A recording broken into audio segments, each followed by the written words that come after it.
with the goalie rotation, does Eric being from Edmonton, having some family and friends, and the attendance factor in at all? Yeah, it's nice, absolutely, and so that's exciting to have him in there. But he was ready to go. He played very well the other night, and we're going to use both goalies on the trip, so easy to put him in with all of that.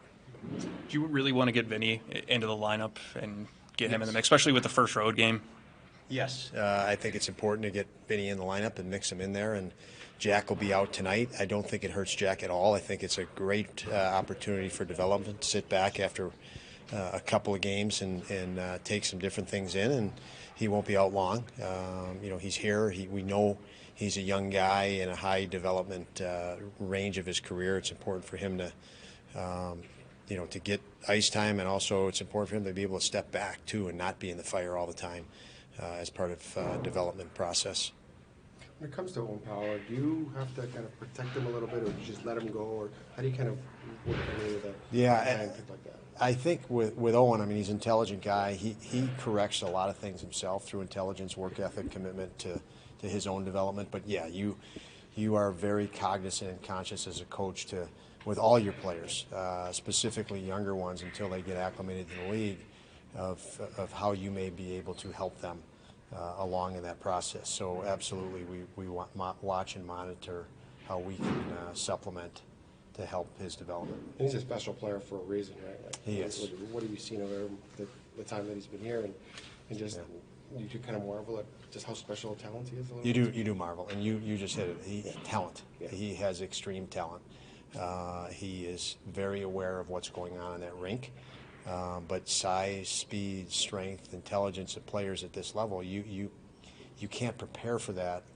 You learn it once you enter the league. How good and skilled are the skilled players? How big and strong are the strong players? How fast are the fast players? So, we can watch video and tell them, but until you experience it yourself, you don't get the feel. And he's done a tremendous job at that, and learned different ways technically to address that, and that's a credit to him and his intelligence, his intuition as a hockey player. And how much is having Darlene here?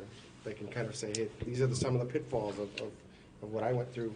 Yeah, Darlene doesn't talk much about pitfalls. He gets excited. Yeah. So he gets really excited to help Owen and anybody else.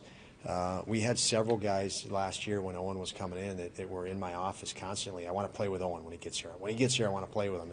And the reason why, they want to help him. We have a very young team, and they're all going through challenges.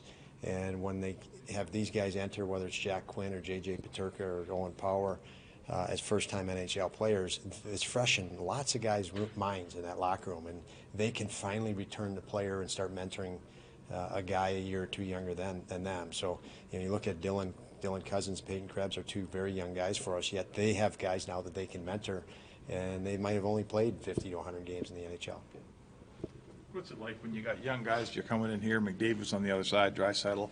I know they're all NHL players, but they also probably played video games where they were McDavid not that long ago, some of these kids. Yeah, I think it's the same in that respect. No disrespect to Draisaitl or McDavid by any means, but it's the same for the guys in every NHL building. They get excited for the top players. Tonight it's McDavid, Draisaitl on. It's every city you go in has, the salary cap era has star players that the young guys are very familiar with. So it's exciting for them every night. It's obviously stimulating in the point of their high stress, high demand, and when you have high players, if we can keep their confidence up, they're going to improve going through that experience more than the guy across from them, and that's what we've been able to do a real nice job with that over the last year. We need to continue that. I know you mentioned Jack won't be out for long. What did you kind of see from him in the first couple games, and did you have a conversation with him about kind of not riding the waves too much, I guess, of taking things like this too much to heart? Yeah, we have. I think Jack has had a year to build relationships within our organization with Kevin Adams, with myself, obviously the coaches in Rochester, and he knows how we feel about him, and we feel really good about him and great about his future. And this is all about helping him become a better player every day, which, as I mentioned, we know that's going to happen. And each situation is different. How do you maximize growth and speed of growth? And I don't think him stepping out of the lineup today impedes maximizing that growth. I think it actually supplements it. It helps it. So he knows that. He feels that. What you do with all players in between games is watch a little bit closer film shifts, situations, just to move that through the process. Thanks, Tom.